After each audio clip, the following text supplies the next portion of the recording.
몸이 다시 사는 것이라는 제목을 가지고 은혜 나누는데, 굳이 조금 더 보완해서 말한다면 몸이 다시 사는 것을 믿으며라고 이렇게 확장해서 재해석해 봅니다. 모든 생명체에게 가장 두려운 것은 뭐라고요? 언제든지 죽음이라고 했습니다. 죽음. 그래서 어떤 공포나 어떤 죽음에 다다르는 엄습함이 있으면 사람들 정신이 혼매지기 시작합니다. 그것은 과거나 오늘이나 마찬가지입니다. 사람들 어떻게 하면 더 잘 죽을 것인가에 대해서 많은 관심을 가지다 보니까 약 10여 년 전에는 웰다잉이라는 그런 말들이 크게 유행했었습니다. 죽을 준비를 하는데 잘 죽을 준비를 한다는 거예요. 그러나 사람들은 죽음을 넘어선 그 다음 단계는 웰다잉만으로는 찾아낼 수가 없습니다. 오늘을 살아가는 그리스도인들도 부활신앙을 뚜렷이 붙잡지 못하면 그냥 그저 죽음의 포로로 끌려다닌 것처럼 살다가 삶을 마치는 겁니다.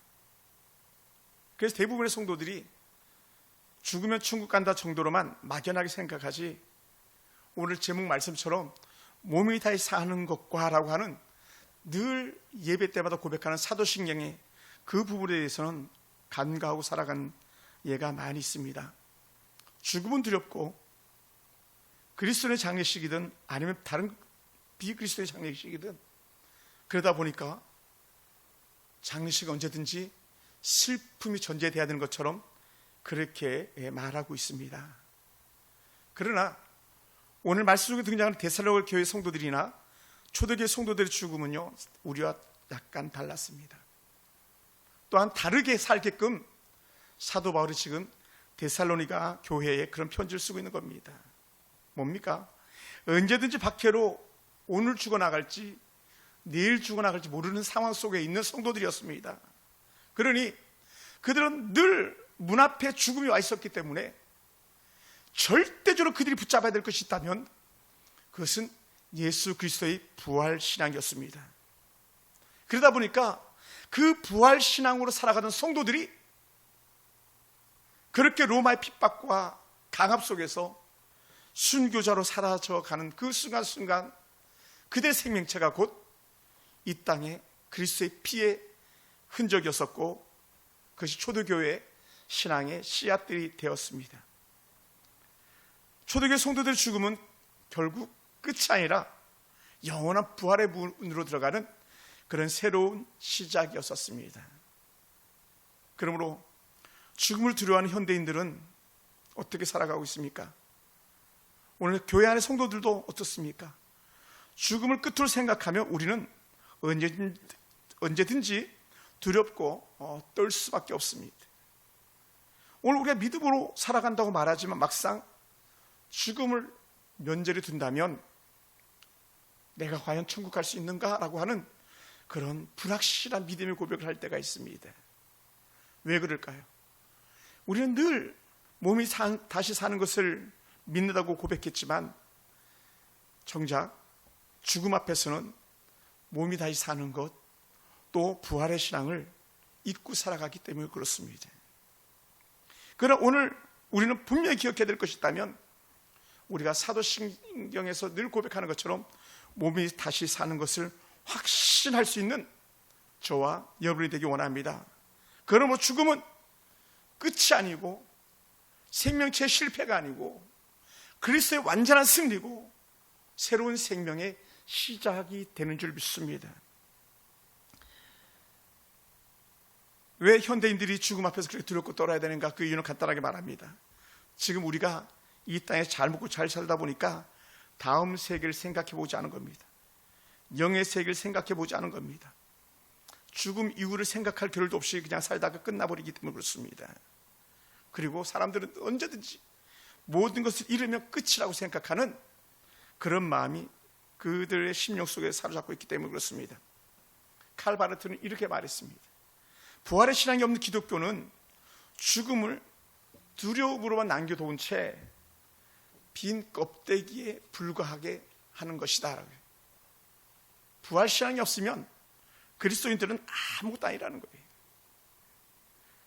죽음 앞에서 부활신앙이 없으면 계속 마르다나 마리아처럼 통곡하고 울 수밖에 없는 겁니다. 그러나 죽음이 끝이 아닙니다. 할렐루야. 그러므로 초대교회 성도들은 늘 죽음을 갖게 두고 살았었기 때문에, 또 때로는 그들이 검투장이나 화형대나 감옥에서 언제든지 생명을 잃을 수 있었기 때문에 그들 속에서는 오늘 데살로니가 교회 성도들에게 던져낸 말씀처럼 생명의 말씀, 부활에 대한 예정의 말씀이 선포되면 그들은 기뻐 뛰며 춤을 출 수 있었습니다. 그러므로 때로는 십자가에 달리는 것도, 때로는 등신불처럼 그렇게 매여서 불꽃이 되는 것도 그들은 찬송을 부르면서 맞이할 수 있는 고난이었었습니다. 또한 그 죽음 속에서도 그들은 하늘 가는 밝은 길이 내 앞에 있으니라고 노래하는 것처럼 그렇게 주님의 마중 나오심을 맛볼 수 있는 거룩하고 복된 성도가 된 것입니다. 어떤 사람이 그랬습니까? 우리가 가장 잘 아는 스데반 같은 사람, 돌에 맞아 죽여가면서까지도 주의 천군과 천사가 자신을 부르는, 고의하는 그 모습, 영광스러움을 보면서 보호자 우편에 계시던 주님이 일어나시는 모습을 바라보면서 기쁨으로 죽음을 향하여 달려갔습니다. 그러니 그는 진정한 순교자의 아름다운 열매였습니다. 그러므로 오늘 데살로니가전서 4장 우리가 읽지 않았지만 18절에서는 이렇게 우리에게 말합니다. 서로 위로하라. 서로 위로하라. 어떤 사람, 지금 죽음을 앞두고 있는 사람들에게 너희가 서로 위로하라. 다른 말로 하면, 야, 부활의 확신을 가져라 라고 권면하는 것 같습니다. 그래서 이렇게 말합니다. 그리스도 안에서 죽은 자들이 먼저 일어나고, 그리스도 안에서 죽은 자들이 먼저 일어나고, 그리고요 그 후에 살아있는 자들도 함께 끌어올려 주를 영접하리라고 하는 생명의 말씀을 우리에게 줬습니다. 이것은 어떠한 단순한 상징이나 비유로 생각하지 않았습니다. 실제로 일어날 사건으로 그들을 믿었고, 자신의 스승들이 그렇게 죽어가는 걸 봤고, 자신의 선배들이 그렇게 죽어가는 것을 바라보면서 그들은 반드시 다시 살아날 것을 믿었다는 것이죠. 그러다 보니까 사도 바울은 더 극적인 고백을 하는데, 빌립보서 1장 21절 이하를 보면 이렇게 말합니다. 죽는 것도 내게 유익이다라고요. 할렐루야. 어떻게 생명체가 죽는 게 유익이겠냐는 거예요. 그러나 사도 바울은 확실하게 부활이라는 신앙의 고백이 있었기 때문에 죽는 것도 내게 유익이라고 담대하게 말할 수 있었습니다. 그리고 사랑하는 성도 여러분, 몸의 부활이 주는 소망이 무엇입니까? 몸이 다시 사는 부활은 단순한 위로가 아니라 오늘 현재 살아가는 저와 여러분에게 큰 힘이 되는 줄 믿습니다. 영적 에너지가 거기서 나오는 거예요. 진정한 신앙의 에너지가 여기서 나오는 겁니다. 뭡니까? 죽음조차도 두렵지 않습니다. 때로는 가난에 처하고 또 가난에 처하고 고통에 처하고 또 고통에 처해서 이 땅에서 정말 끝이라면 우리는 비극적인 삶을 마무리하게 되는 것입니다. 그러나 그것이 아닙니다. 우리에게는 분명히 죽음이 끝이 아니라 부활이 우리 앞에 열려 있다는 거예요. 그러면 우리의 죽음은요, 신앙으로 살다가 이 땅의 삶을 마치는 우리의 죽음은요, 더 나은 삶으로 나가는 그런 단계인 줄 믿습니다. 그러므로 오늘 우리의 현재 삶을 더욱더 거룩하게 만들어가는 그런 삶을 살 수 있는 영적 원동력이 되는 거예요. 왜? 우리 천국 갈 거니까. 세상 살고 다른 삶을 살아야지라고 하는 그런 확신에 찬 모습이 오늘 우리들의 모습 속에서 나타나게 되기 때문에 그렇습니다. 그리고 사도 바울은 이렇게 그 로마서를 쭉 나열해가다가 실제적 적용점에 가서 뭐라고 말문을 열었냐면, 얘들아, 그래서 너희는 이렇게 살아야 돼, 구원받은 너희는 이렇게 살아야 돼 하면서 적용점을 무엇으로 던져줬냐면, 너희 몸을 하나님이 기뻐하시는 산 제물로 드리라라고 했어요. 하나님이 기뻐하시는 산 제물, 하나님이 기뻐하시는 거룩한 산 제물로 드려라. 구별된 삶, 부활의 소망을 가지고 살아가는 삶을 우리가 살기를 원하셨습니다. 그리고 사랑하는 성도 여러분, 우리는 어떤 고난 속에도 흔들리지 않습니다. 초대교회 성도들이 불 속에서도, 때로 칼날에서도, 또 때로 사자 입에서도, 때로 십자가에 맞아 그 고통당하는 현장에서도 그들은 실망하지 않았습니다. 왜 그랬습니까? 그들은 분명한 부활 신앙이 있었기 때문에 그렇습니다. 뭐라고요? 다시 살아날 몸에 대한 확신이 있었기 때문에 그렇습니다. 그리고 사도 바울이 오늘 이 데살로니가 교회 성도들, 정말 더 힘겹고 더 힘겨운 삶을 살아가고 있는 이 교회 성도들에게 15절에서 뭐라고 말씀했습니까? 우리가 주의 말씀으로 너희에게 이것을 말하노니, 단순한 말씀이 아니고 주의 말씀입니다. 일반적인 토킹이 아니라 하나님의 은혜의 말씀을 전하는 겁니다. 내 말이 아니고 주님의 말씀이다 라는 거예요. 예. 주님의 말씀입니다. 부활과 재림은 사도의 그 추상적인 생각이 아니라 분명한 주님의 약속이라는 거예요. 초대교회 성도들은 사랑하는 이들이 세상을 떠나자 깊은 슬픔에 빠질 수 있었습니다. 그런데 그럴 필요가 없다고 말해주는 거예요. 주의 말씀에 부활이 있다. 할렐루야, 부활이 있다. 오늘 우리의 어머님들이, 우리 아버님들이 세상을 떠나면 우리는 오히려 크게 기뻐하고 즐거워할 것이 무엇입니까? 다시 만날 것이다. 부활에 참여할 것이다. 할렐루야, 얼마나 좋은 날이겠습니까? 오늘 우리도 마찬가지입니다. 장례식장에서 사랑하는 성도들의 죽음을 바라보면서 우리는 큰 슬픔을 겪게 되지만, 그러나 우리는 슬픈 대신에 우리에게 기뻐 뛰며 춤을 추는 은혜가 임해야 되는데, 뭡니까? 오늘 죽었지만 다시 살아날 거다. 그리고 우리는 다시 만난다라는 거예요. 그리스도 안에서 죽은 자는 결코 소망 밖에 있지 않기 때문에 그렇습니다. 그리스도 안에서 산 소망을 가지고 있기 때문에 그렇습니다.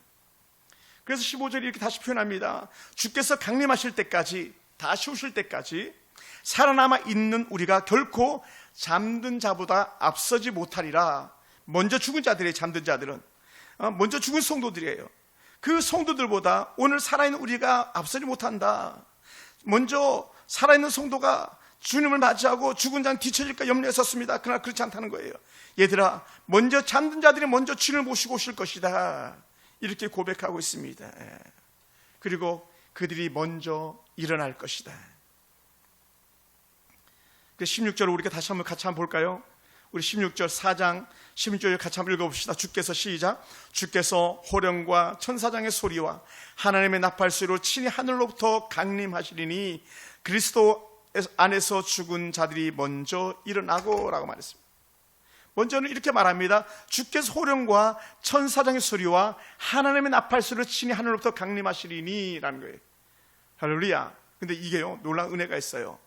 전쟁에서 장군이 외치는 소리처럼 만왕의 왕되신 주님의 권위가 있는 명령이라는 거예요. 주께서 호령하신다는 거예요. 할렐루야. 그리고 천사의 나팔소리가 울려 퍼지는 거예요. 천사의 군대의 호의 속에 오시는 영광스러운 장면입니다. 저는 보지 않았지만 시진핑이 최근에 그 사열을 했습니다. 군인들의 사열할 때 얼마나 웅장합니까? 화려합니까? 얼마나 많은 사람들이 그것을 바라보면서 박수치고 있습니까? 근데 그건 비교할 바가 안 된다는 거예요. 하나님의 나팔소리가 울려 퍼지고 그 천구와 천사와 함께 이 땅에 임하실 주님을 바라본다면 우리는 감동, 감격 그 자체일 것입니다. 그런데요, 구약에 이 말씀들이 인용이 되어지는 거예요. 출애굽기 19장 16절에 보니까 셋째 날 아침에 우레와 번개와 빽빽하게 우는 산 위에 있고 나팔 소리가 매우 크게 들리니 진중에 있는 모든 백성이 다 떨더라. 큰 우레와 나팔 소리가 있다는 거예요. 큰 우레와 나팔 소리. 언제 이 아름다운 하나님의 사람 모세가 여호와 십계를 받으러 그 산에 올라갔을 때입니다. 또한 여호수아 6장 20절부터 21절에는요 이렇게 표현합니다. 이에 백성은 외치고 제사장들 나팔을 불매 백성이 나팔 소리를 들을 때에 크게 소리질러 외치니 성벽이 무너져 내린지라. 백성이 각기 앞으로 나아가 그 성에 들어가서 그 성을 점령하고 그 성 안에 있는 모든 것을 온전히 바치되 남녀노소와 소와 양과 나귀를 칼날로 멸하니라. 완전한 승리. 여리고성에서 압승 내승 완전한 승리를 할 때에 그들의 나팔 소리가 울려 퍼졌다는 거예요. 그래서 우리는 가끔 찬송합니다. 하나님의 나팔소리 천지진동할 때에라고. 할렐루야. 우리의 부활은 그 천군 천사의 나팔소리와 그 호령소리 속에서 우리가 먼저 잠잔 자들 일어나고 우리가 그들을 영접하게 될 줄로 믿습니다. 할렐루야.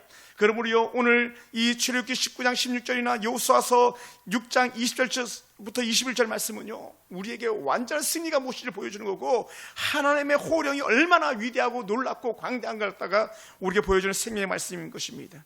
그것을 소위를 문답에서 제시하는 본문들이에요. 이 모든 표현은요, 그리스도의 재림이 은밀하거나 작은 사건이 아니라 아주 우주적이다, 더 우주적이다, 그리고 하늘에서 이루어지는 가장 공적인 일이라는 거예요. 다른 말로 하면 하나님이 하시는 일, 부활의 영광은 하나님이 개입하시는 일이라는 거죠. 주의 재림은 하나님이 개입하시는 일입니다. 할렐루야. 그래서 우리가 더 좋은 소망이 뭡니까? 그리스도 안에서 죽은 자들이 먼저 일어난다라고 하는 16절 말씀입니다. 먼저, 얘들아, 그들이 먼저 일어날 거야. 그들이 먼저 일어날 거야. 지금 곧 죽어야 될 사람들한테 걱정하지 마, 너 죽어도 괜찮아. 왜냐하면 너희가 먼저 일어날 거야. 주님의 재림한 게 일어날 거야 라고 하는 위로의 말씀이죠. 그러다 보니까 어떻게 18절에서 위로하라, 그러므로 이러한 말로 서로 위로하라. 다른 말로 이거에 쉽게 얘기하면 이렇게 해야 되는 거야. 야, 죽는 거 두려워할 것 없어. 죽음 두렵지 않아. 왜? 자는 자들과 함께 다시 너는 일어나게 될 거니까. 할렐루야. 사랑하는 성도 여러분, 그러므로 오늘 사도 바울은 우리에게 이렇게 말씀하고 있습니다. 부활은요, 영혼만의 부활이 아니라 우리 몸의 부활을 말합니다. 그러니까 자는 자들이 일어난다고 표현해 주는 거예요. 무덤 속에 있던 그 몸이 다시 우리의 영혼과 연합되어 다시 살아난다는 겁니다.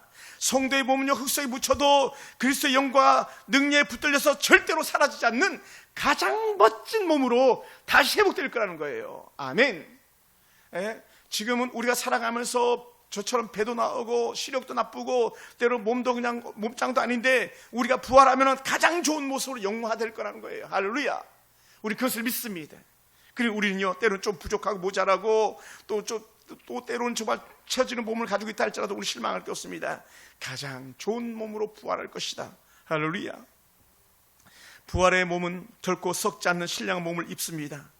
그것을 고린도전서 15장 42절부터 44절, 51절부터 53절 계속적으로 말씀하고 있습니다. 뭐라고 말씀했는가? 썩을 것으로 심고 썩지 않을 것으로 다시 살아나며, 썩지 아니할 것으로 다시 살아나며, 욕된 것을 심고 영광스러운 것으로 다시 살아나며 라는 거예요. 할렐루야. 썩을 것을 심고 썩지 않을 것으로 다시 살아나며. 그러니까 육체는 썩을 수밖에 없다는 거예요. 생명체 육체는 껍데기로 썩어요. 예. 여러분, 식물도 잠깐만 물 안 줘보세요. 금방 죽어나가고 썩어나가지 않습니까? 그런데 다시 일어나는 몸은 썩지 않는다는 거예요. 영원하다. 그리고 욕된 것을 심고 영원스러운 것으로 다시 살아날 거라는 거예요. 그러므로 저는 이렇게 해석하고 싶습니다. 한번 따라해 볼까요? 무덤은 끝이 아니다. 할렐루야. 새로운 생명의 몸을 입는 예비된 장소라는 거예요. 지금 우리의 몸은 병들고 늙고 결국 흐르고 돌아갈 수밖에 없습니다. 때로 한 줌의 재가 될 수밖에 없습니다. 그러나 비록 한 줌의 재가 되거나 한 줌의 흙이 된다 할지라도 우리는 그리스도 안에서 반드시 살아날 영광스러운 몸을 입을 것이라는 거죠. 우리 이것이 오늘 우리에게 믿음이 들어가기 원합니다. 부활은 그리스도의 부활에 근거하기 때문에 그렇습니다. 어떤 근거입니까? 사도 바울은 고린도전서 15장에서 이렇게 표현했어요. 이제 그리스도께서 죽은 자 가운데서 다시 살아나 잠잔 자들의 첫 열매가 되었다. 그리스도께서 죽은 자 가운데서 다시 살아 잠자는 자들의 첫 열매가 되었다. 그러니까 우리 부활절 때마다 사셨네 사셨네 예수 다시 사셨네, 이게 부활의 첫 열매, 아름다운 은혜의 증거를 노래하는 것이죠. 그러니 부활절은요, 우리에게 최고의 축제가 되는 거예요. 왜냐하면 예수의 부활이 곧 우리의 부활이 되기 때문에 그렇습니다. 예수의 생명이 우리 가운데 들어왔기 때문에 그렇습니다. 그리고 예수님의 부활은 단순한 기적이 아닙니다. 우리의 부활의 보증 수표가 되는 거예요. 할렐루야. 그래서 우리 막 입만 열면 얘기해야 돼요. 예수 부활, 내 부활. 예수 부활, 내 부활. 할렐루야. 예수 부활이 내 부활입니다. 빌립보서 3장 21절에서 사도 바울이 이렇게 고백했어요. 그는 만물을 자기에게 복종하게 하실 수 있는 자의 역사로 우리의 낮은 몸을 자기 영광의 몸의 형체와 같이 변하게 하시리라. 예수의 변화된 몸과 같이 우리의 몸도 그렇게 될 거라는 거예요. 예수님의 가장 좋았던 그 모습으로 우리가 다시 화하게 될 줄 없습니다. 그렇게 멋있는 변화산에서 바라봤던 엘리야나 모세를 만났던 그 베드로가 봤던 야고보가 봤던 정말 요한이 봤던 그 영광스러운 그들의 모습이 오늘 우리들의 모습이 될 줄 믿습니다. 할렐루야. 그리고 우리는 자부심이 있어야 되는 거예요. 할렐루야. 뭐에 대한 자부심? 죽어도 괜찮다고 하는 자부심, 죽음도 조차 두렵지 않다고 하는 자부심. 그래서 제가 사실은 오늘 성도들이 별로 오시지 않았습니다만은, 야, 막 이 설교를 준비하면서 얼마나 막 오전부터 아침부터 막 행복했는지 몰라요. 막 죽음을 생각하니까 행복했어요. 행복하지 않을 수가 없는 게 뭐냐면 그 후에 우리 살아남은 자들도 그들과 함께 구름 속으로 끌어올려 공중에서 주를 영접하게 하시리니라는 거예요. 할렐루야. 데살로니가전서 4장 17절에서요. 한번 볼까요? 17절 우리 통으로 한번 다 같이 읽어봅시다. 그 후에 다 같이 시작. 그 후에 우리 살아남은 자들도 그들과 함께 구름 속으로 끌어올려 공중에서 주를 영접하게 하시리니 그리하여 우리가 항상 주와 함께 있으리라. 아멘. 와. 우리 살아남은 자들, 지금 오늘 만약에 주님이 오신다면 우리 살아남은 자들이 누구냐면 바로 여러분이에요. 저와 여러분. 야, 우리도 그들과 함께 구름 속으로 끌어올려. 한때 1991년, 92년 이때 막 유행했던 게 있는데 휴거. 다미선교에서 휴관다고 해서 10월 28일 막 휴관다 그래가지고 막 생 난리 쳤던 적이 있었는데 그때에 되게 유행했던 책들 중에 하나가 뭐냐면 휴거예요. 휴거. 재림 예수. 그러나 우리 주님이 오실 때는요, 그렇게 어느 교회 지하실에 나타나시는 주님이 아니라 온 세계적 부활인 거예요. 온 세계적 재림인 거예요. 미국에 내일 나타나고 한국에 오늘 나타나고 시차 따라 나타나는 주님이 아니라 동시 일시적으로 나타나시는 주님이에요. 모든 곳에서 주를 볼 수 있는 은혜가 임하는 줄 믿습니다. 할렐루야. 그러니까 우리의 좁은 생각, 우리의 좁은 과학적 지식 가지고 주님을 우리가 증명하려고 하니까 우리가 헤매는 거예요. 그러니까 그 사사로운 것 가지고 우리가 때로 넘어지고 자빠지는 거예요. 말도 안 되는 거 가지고 시험 들어서 교회를 떠나는 거예요. 결코 그렇지 않습니다. 오늘 이 말씀 우리 속에 잡고 계신다면 우리 말씀이 흔들리지 않습니다. 주의 몸된 교회가 얼마나 소중한지 더 잘 알고 있습니다. 그래서 사도 바울이 이 데살로니가 교회 성도들에게 말하는 겁니다. 너희들은 흩어지면 안 된다. 너희들은 견고하게 자리를 잡아야 된다. 왜? 너희는 어차피 죽을 거지만 죽음 이후가 있지 않니? 라고 하는 거예요. 몸이 다시 사는 것이 있지 않니? 그래서 오늘 17절 말씀 얼마나 우리에게 힘이 되고 위로가 되는지 몰라요. 뭐라고 그랬습니까? 우리가 항상 주와 함께 있으리라. 아멘. 우리 두 가지예요. 뭐가? 지금 살아있을 때도 항상 주가 우리와 함께 하실 줄 믿습니다. 그게 뭐냐? 성령 하나님이에요. 성령 하나님이 우리와 항상 함께 하는 거예요. 잘 때나 깰 때나 항상 함께 하는 거예요. 그러니까 성령 하나님은 교회를 사랑하시게 해요. 성령 하나님은 성도를 사랑하시게 해요. 성령 하나님 복음을 전해서 죽어가는 자들 살려내기를 원하시는 거예요. 그래서 사도 바울이 데살로니가 교회 성도들에게 말하는 겁니다. 얘들아 말해라. 뭐라고? 죽음의 끝이 아니다. 몸이 다시 살아난다. 이거를 알려주고 있는 것이죠. 그러면서 우리가 항상 주와 함께 있을 거야, 이 고백에. 얘들아 너희들 지금 떠나잖아. 우리 다시 만난다, 이 고백하는 거예요. 우리 교회 떠난 성도들요, 우리가 부끄러워할 것 하나도 없고 미워할 것 하나도 없어요. 왜냐하면 우리 그들을 다시 만날 거거든요. 그들을 다시 만납니다. 그들 정말 예수 믿는 온전한 빛된 그리스도인이었다면 우리 반드시 천국에 다시 만나는 거예요. 그러니 우리는 그들의 승리를 우리가 기도해 줘야 되는 겁니다. 그들의 영광스러운 주님을 맞이하는 그 순간까지 그들이 실족하게 넘어지지 않도록 우리는 그들에게 응원 박수를 쳐줘야 되는 거예요. 그들이 어느 교회에 있든지 간에 어디에 있든지 간에. 할렐루야. 그래서 이렇게 표현합니다. 살아있는 성도들은 죽음을 거치지 않고 순식간에 변화된다. 부활한 성도들과 함께 공중에서 주를 맞이한다라는 거예요. 누가? 우리가. 지금 살아있는 우리가. 그래서 여기서 영접한다는 말은요, 아주 기가 막힌 말씀인데 뭐냐면 당시 왕이나 황제를 맞이하러 나가는 시민들의 행렬을 갖다 말하는 거예요. 시민들의 행렬. 요번에 이재명 대통령 그런 대우를 받지 못했습니다만은 국빈으로 대통령이 미국으로 가잖아요. 그럼 미국의 의장대와 대통령과 국무위원들이 나와가지고 대통령을 환영합니다. 박수 쳐줍니다. 아주 영광스럽게 빨간 추단을 깔고 나와서 잘 왔다고 환영한다고. 오늘 주님이 우리를 영접하시는 거예요. 할렐루야. 잘 왔다, 애썼다, 잘 이겨냈다. 우리 주님이 우리를 위로하시는 것이죠. 할렐루야. 그러므로 사랑하는 성도 여러분, 우리 성도들의 부활은요, 단순히 개인의 구원으로 끝나지 않습니다. 하나님의 백성이 함께 왕대신 주님을 맞이하는 우주적 사건으로 우리는 그렇게 바라보아야만 합니다. 그래야 우리가 항상 주와 함께 있으라는 이 말씀을 우리 마음판에 깊이 새기는 은혜가 있기 원합니다.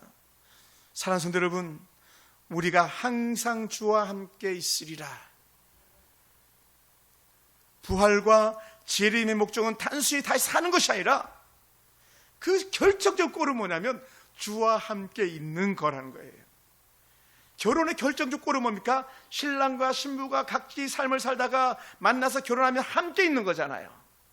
그런 것처럼 지금은 우리가 이 땅에 혼자 있는 것 같지만 훗날 우리가 죽음을 통해서 혹은 재림을 통해서 우리는 주와 함께 거하는 거예요. 완전한 연합을 이루는 줄 믿습니다. 이게 완전한 연합이에요. 그것이 우리의 소원이죠. 우리의 가장 큰 소원, 주와 함께 거하는 것이라. 그래, 우리가 잘 아는 어거스틴은 이렇게 고백했어요. 성도의 죽음은 떠남이 아니라 도착이다. 어디?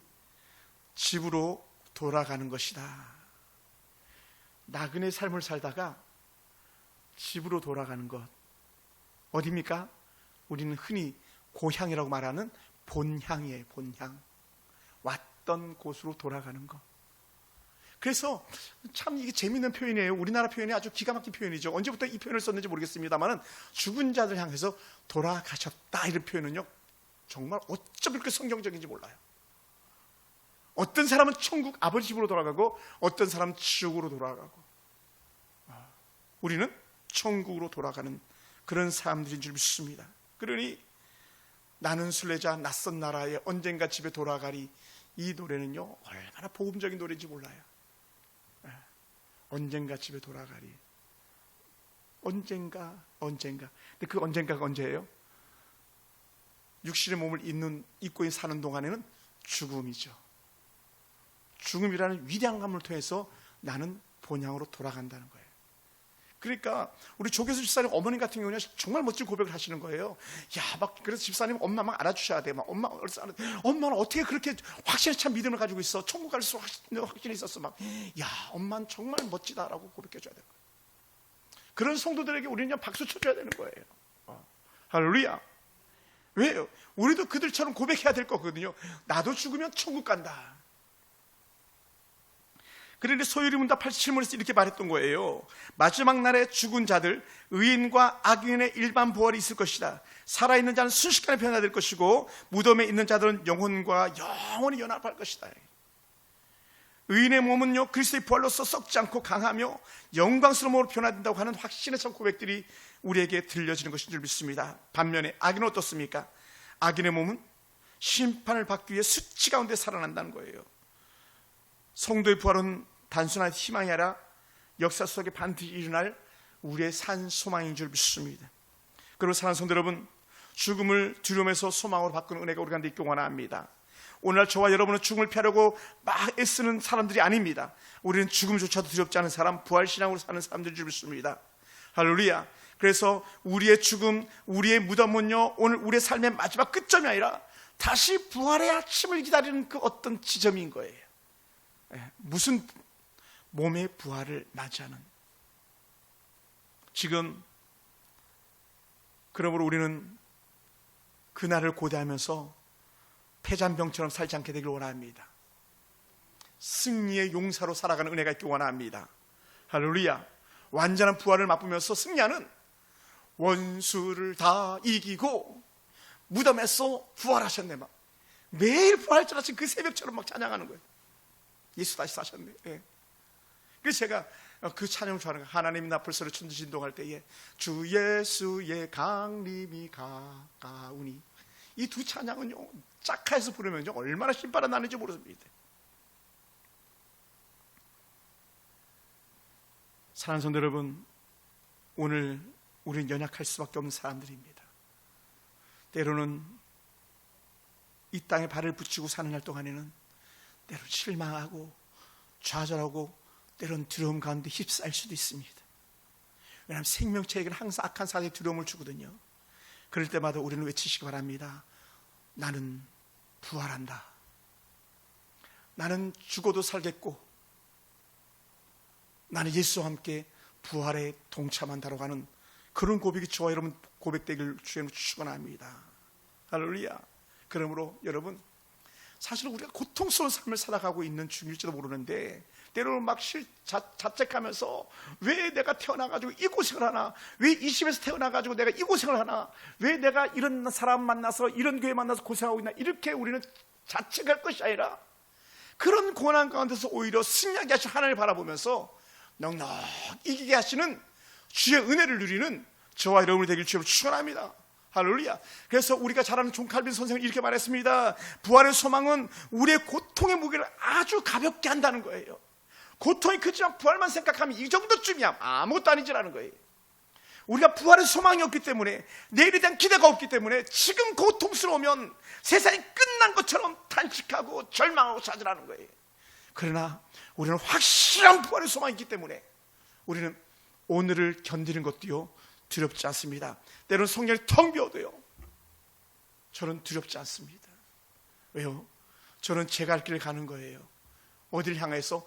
부활의 그 현장인 죽음을 향해서 한 걸음 두 걸음 내딛고 나가는 거예요. 이 땅에 소망이 어디 있습니까? 잘 먹어봤자 얼마나 잘 먹겠습니까? 고통스러워봤자 예수님의 십자가만큼 고통스럽겠습니까? 수치당해봤자 예수님의 수치처럼 그런 수치가 있겠습니까? 없는 거예요. 그래서 예수님의 비하 낮아짐이라고 말하는데, 하나님이 사람이 되셨는데 이만한 수치가 어디 있습니까? 사람도 보통 사람이 죄인의 몸으로 이 땅에 오셨는데, 그것도 십자가 달려 죽기까지 하셨는데, 죽음으로 끝난 것이 아니고 죄의 상징인 그 무덤에 장사 지낸 바 되었는데, 우리가 더 감당치 못할 수치나 조롱이 뭐가 있겠습니까? 또한 기억해야 될 것이 있습니다. 그렇게 낮으셨던 주님께서 가장 찬란스럽고 영광스러운 몸을 부렸던 그 여호와의 승기, 높아지신 우리 주님의 높아짐을 생각한다면 우리는 넉넉히 이겨낼 만한 은혜가 있는 줄 믿습니다. 그리고 사랑하는 성도 여러분, 때로는 힘들고 어렵고 너무 힘에 겨워서 울고 싶은 마음이 들 때에, 맞아, 주님의 승리가 곧 나의 승리야라고 하는 그런 소망이 저와 여러분 가운데 있기 원합니다. 할렐루야. 그래서 17절 말씀, 우리에게 큰 은혜가 되기 원하는 거예요. 우리가 항상 주와 함께 있으리라. 우리가 항상 주와 함께 있을 것이라. 완전히 우리 몸을 내어드린 주의 은혜 가운데서 우리는 그렇게 살아가는 사람들이 될 줄 믿습니다. 사랑하는 성도 여러분, 몸이 다시 사는 것과 영원히 사는 것을 믿습니다라고 하는 이 사도신경 고백은요, 그래서 위대한 거예요. 그래서 옛날 선배들은요, 예배 순서 중에 사도신경 빼면 막 뭐라 그러시더라고요. 어떤 행사 중에 시간 많이 걸린다고 사도신경을 빼는 예가 많이 있거든요, 일반적으로. 그러면요 막 뭐라 그러세요. 왜? 그만큼 이 신경의 고백이 우리에게 중요한 확신을 주기 때문에 그런 줄 믿습니다. 할렐루야. 사랑하는 성도 여러분, 이 부활신앙이 저와 여러분의 신앙 되기 원합니다. 사망을 이기고 이 땅에 사는 동안 어떤 고통도 견뎌내는 저와 여러분이 되기를 원합니다. 특히 우리 서울 풍산교회 성도들은요, 죄와 사망에서 우리를 완전히 건져내신 예수 그리스도를 바라보면서 승리하기를 원합니다. 그래서 두 번 다시는 세상의 허망한 헛된 것들 때문에 우리가 시험 들지 않게 되기 원합니다. 세상에 보암직하고 먹음직스럽고 탐스럽게 할 만큼 그러한 것들에게 우리 쏘가 넘어가지 않기 원합니다. 왜요? 부활신앙으로 사는 승리하는 그리스도인들은요, 이 땅에 잠시 잠깐 있을 것에 대해서 마음을 빼앗기지 않아야 되기 때문에 그렇습니다. 저는 우리 서울 풍산교회 성도들이 다 그렇게 승리하기 원하고, 이 땅의 모든 그리스도인들이 그 은혜 안에 함께 머물게 되길 주님의 이름으로 축원합니다. 기도하겠습니다. 하나님 감사합니다.